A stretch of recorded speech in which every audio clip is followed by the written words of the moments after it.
Right, this is going to be another episode of Thorin's Big Brains, one of the CSGO editions. Obviously, this show is sponsored by DJ Esports, which is the world's only esports odds matrix. That's right, I've said it so many times, I know the words now. It even sort of sounds like flows off the tongue, as it were. So if people don't know, obviously it's crypto only, so you can only put crypto in, you can only take crypto out. What you do, other than that, is up to you. You have to figure it out. But if people don't know, you can do stuff like, I think you can put in those like stable coins if you don't want to put like the ones that are all volatile and all over the place. They also on the site, like a lot of the crypto platforms, have this thing called DeFi where you can sort of use them as a bank and put your crypto in their wallet and just store it there, and they give you interest. And the interest is 0.08% per day, which sounds like nothing because none of us in the modern world understand the concept of compound interest, but that actually would be about almost 30% per year. So it would actually be pretty insane if you want to do that service. Okay, and my guests for this one is we've got Pimp here, obviously former pro, blah, blah, blah, doing all the events and stuff nowadays.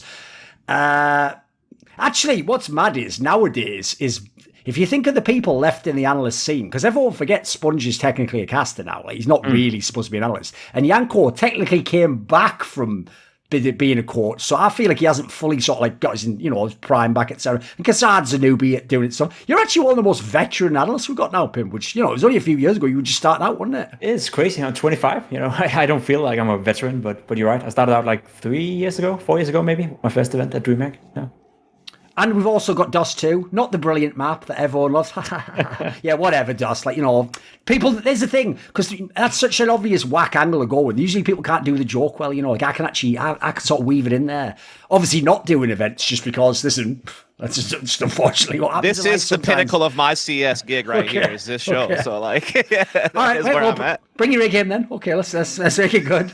I've actually got a quick question for you, Pimp, right? On one of my other shows, the one I do with Maui Snake, they brought up that like stupid comedy topic that I know like people like Semphis always thinks funny, and you do understand why Semphis think it's funny when I explain the premise. The premise that it's kind of true, even though it's a bit evil, that a lot of people who were like overweight in the beginning when they were pros, when they lose weight, they're not good anymore. Now, here's the thing, right? People are going to say, they had a caveat. They actually had a caveat though. The caveat is, it doesn't count if you weren't like really overweight, and also if you're like similarly good. Like, I'll give you an example. Coldzera and Nico did lose weight, but they were pretty much like just as good. Like, it was like the next year they were pretty much like still just like the best player. It's not like they went from like best to like, I don't know, 15th or something. But there have been a lot of players where, harsh as it sounds, sometimes when they get their shit together, they actually just like become half as good, right? With the risk of sounding BM, Pip, you think it happened to you?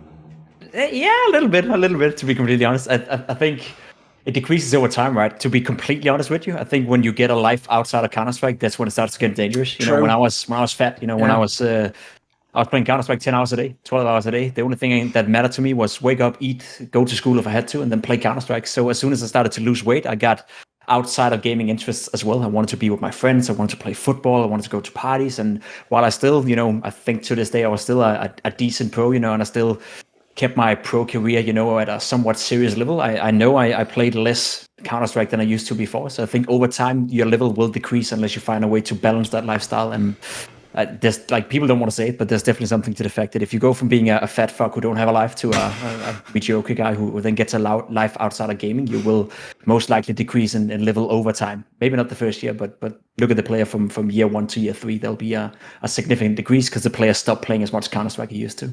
Sure. It even applies to talent. Like, obviously, Anders is just rubbish now. He's washed up. Machine used to be a great host. Now he's just a caster, lowly caster, whatever, with those obviously jokes, right? Let's get into the actual Counter-Strike then, boys. We've got an hour or so we'll get through some of this, right? I thought one thing we could do is, I know other people have done the whole, tried to do the roster mania and stuff, but I always think part of the interesting thing about roster moves is you don't just do, this player for that player, that. Like, you think of things like, what does this imply about the team? What's the future of the squad? Like, would you want this roster move to happen? I think there's lots of angles you can always come up with. So what I thought we'd do is, obviously recently we had a bunch of air quotes leaks where we don't actually know if they're leaks, because technically if you're just a player, you have no way to verify that. For all you know, half are correct, you don't know which half, one's correct, none's correct. You can never know with these things. That's basically the reason why usually you wait for the trusted journalists or sources or websites to do the reporting, because then the idea is, if they're wrong, there's a consequence. Like, people will question them next time, or people will say, or a player might call them out, etc. No one can really call out an anonymous account. Like, it's just an anonymous account. So with that said, I had heard a couple of these were at least on the table or being thought of, or in certain cases basically both parties want to do it. It just hasn't happened yet. So I'll also get into some of that as we go through some of them that it's like appropriate to. But obviously the most interesting ones, Pimp, if we start with, is the Astralis moves, because as far as it sounds from the outside, sounds like basically there's a term we have in English, it's called like diaspora. It means when like a people just spread out from like a homeland or whatever, and they just go to all the different countries of the world. Like famously the Jewish people obviously did it in history, right? When this looks like that from the leaks, it just looks like that's what's happening to Astralis. Like a whole bunch of devices already gone. I mean, it's not in these leaks, but months and months ago, I had heard that some of the big orgs like G2 obviously were interested in people like Glaive. I mean, he is one of the best IGLs ever. He isn't in these leaks, I will note. The ones that were in the leaks, let's go through some and we'll do them one by one. So one of the first ones, and for me, this one was completely out of left field in the sense that like I don't think fans would expect it, and the team that he would go into is really weird. It's the Magisk one, right? Which is the idea that Magisk would go and join Complexity, and then the secondary detail, even though this was in there, this wasn't really explained because again, it just says the leak. They don't really give you the context of why we're going to talk about it here. The implication was, and from behind the scenes, that he replaces Rush, which that's probably the part that also was out of left field for me, because it's not really a role-for-role swap at all there. So what are your initial thoughts?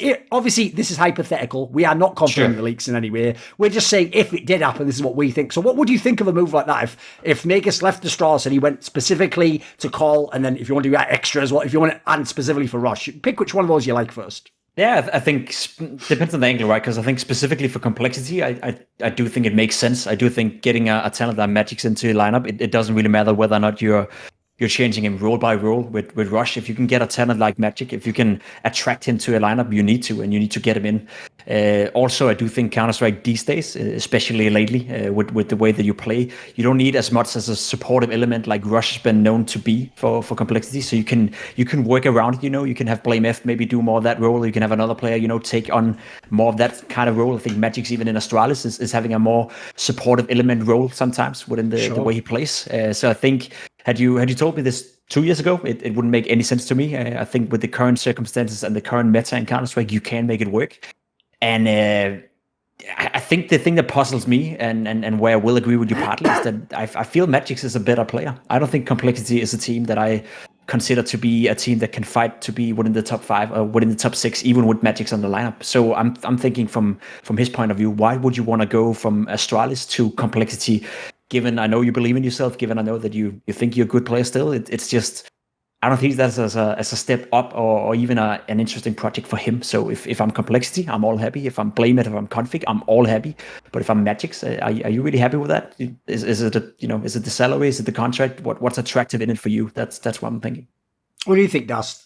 Yeah, I can't speak to like the personal angle of Magisk, like what Pent was referring to there at the very end. But what I can say, if you're just looking at it from like a third party perspective, it's a match made in heaven. I think even if you say that it's not role for Rush, I think they have throughout their careers, particularly after Rush went to Cloud9, they have both always kind of been like that solo guy on the T side usually, right? Like just kind of maybe like a more aggressor, but definitely a guy who kind of plays solo roles. Not like a primary lurk like a Zipix or something like that, but definitely a solo guy.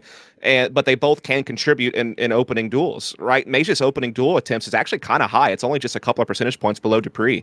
So he definitely has an ability to be aggressor on the perimeter of the map, which is something that they use Rush for in Complexity, as well as a trade fragger for executes when Blame F wants to be like more of the like kind of lurk out in the late round. So I actually think role for role, it's not as apart as you might think when you just kind of look at how much they go for opening attempts. And yeah, I think that Magisk would add to the firepower of that team significantly. I mean, right now you have Blame F and Config who seem to be playing at a very, very high level. And it is true that Poison's kind of fallen off a bit on the op. Rush has obviously had his struggles. JKS never really lit the world on fire like people thought he would when he first joined the team and still hasn't to this day. So they definitely are in desperate need of another contributor to that team. And, if you have Config that's going to be like your brunt force, entry fragger, I think Magisk is the perfect guy to kind of be that hybrid player who can sometimes create openings himself, when he's alone on a default, but also can be more of a support factor when need be to kind of even out Config. So I think objectively it makes a perfect amount of sense for Complexity. Now, as far as Magisk as a player, could he get on a better team than Cole? I don't know. Like, it depends on what else is available out there. I don't know where else he would fit in right now in the current landscape. But I think it would make Complexity instantly way better, way more interesting. Yeah, there's a lot of angles, obviously, that we can go on this, especially as another thing fans won't know is they won't necessarily know the setup of the scene. Like, I'll give you an example. If this was last year before Heroic was sold, I would tell you, well, the reason why he's not going to a Danish team, Dust, is no one could fucking afford him. Like, you're not going to go to Heroic and get like 10k if you could get... I mean, listen, if it's complexity, let's be real, that could probably be 30, 40k. You could maybe be even higher if they want to break the bank, if they think you're the piece that's missing, you know? Like, in fact, I'll even say one thing about complexity I don't actually personally like is...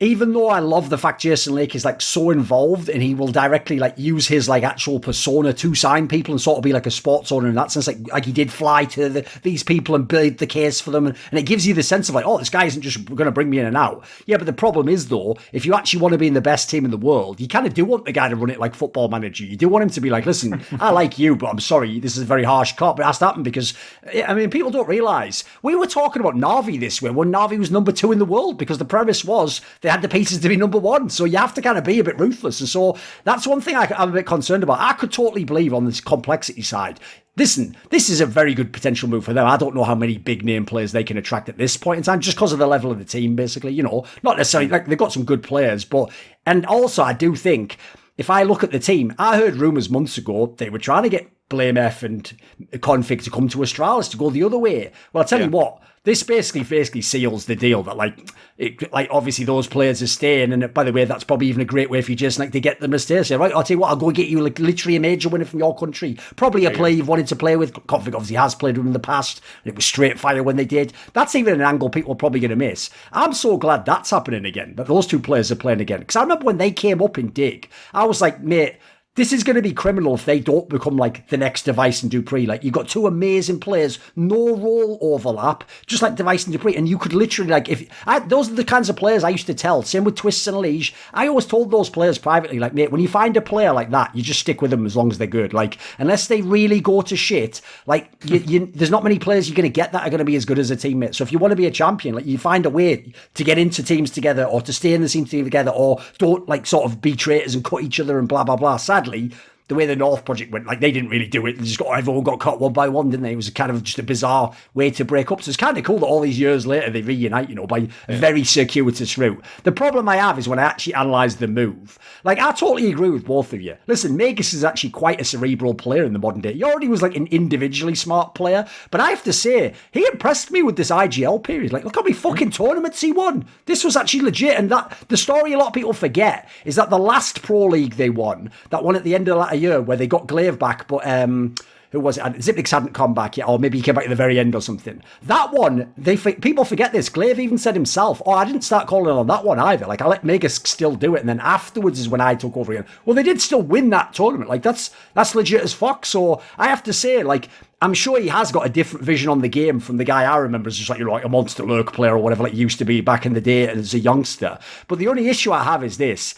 That's like also a product of, like, you had to do that in the team. It's not like you chose. It's not like you said, right, like, my dream is to be an in-game leader. You did it because Glaive had to go, right? And someone had to do it. And by the way, props for doing it. But I also do worry.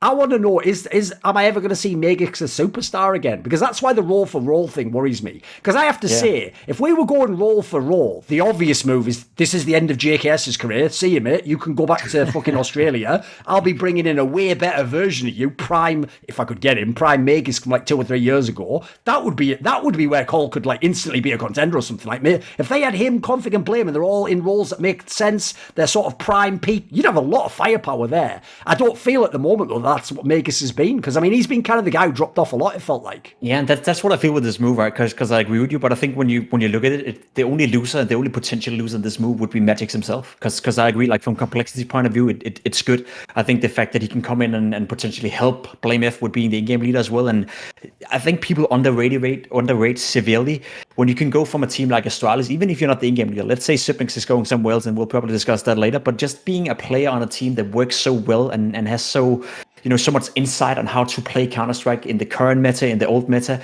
you can bring so much information into your new team. So just having that as an attribute is great for complexity. But what does that help Magisk? Like, he comes into what I think is Is it a broken team? No, but it's a team that has been stagnating for 12 months now. Like, I haven't seen any improvements whatsoever for BlameF as an in-game leader. I like the guy. I think he's an incredible skilled individual player, but as an in-game leader, I don't think he's better than Magisk for that matter, right? I think Magisk could come into complexity, potentially be a better in-game leader than BlameF, you know, so what does that actually do for Magisk? Yeah, that's such an interesting angle. Yeah, that's the thing, right? So if you're Magisk in this case, sure, it's a new channel, and sure, you know, I guess the contract would be very lucrative if you go to complexity. But from the point of view that what are you actually getting into, right? If you're Magisk right now, is that really a good move for him? I'm not too sure about it. Whereas if you're complexity, if you're BlameF, if you're config, it's all good, you know, because as you said, you get a much better version than DKS potentially if he comes back to his prime.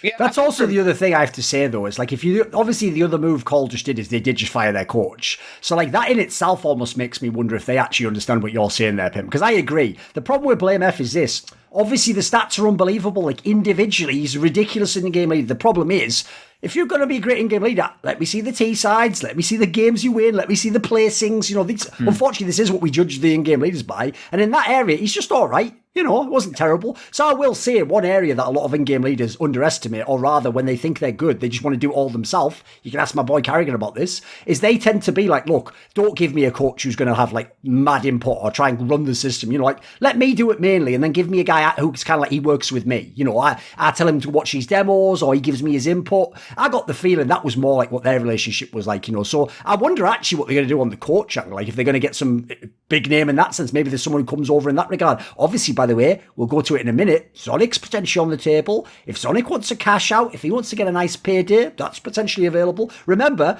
with these players they've got now, they're not actually an NA team. They're an NA org, but they're going to be a European team. Obviously, if everyone lives in Denmark, with your Zonic, you just live at home. Want to see more cool, funny, interesting clips based on topics from my content? Well, subscribe to this channel then, or, you know, be a pleb and don't.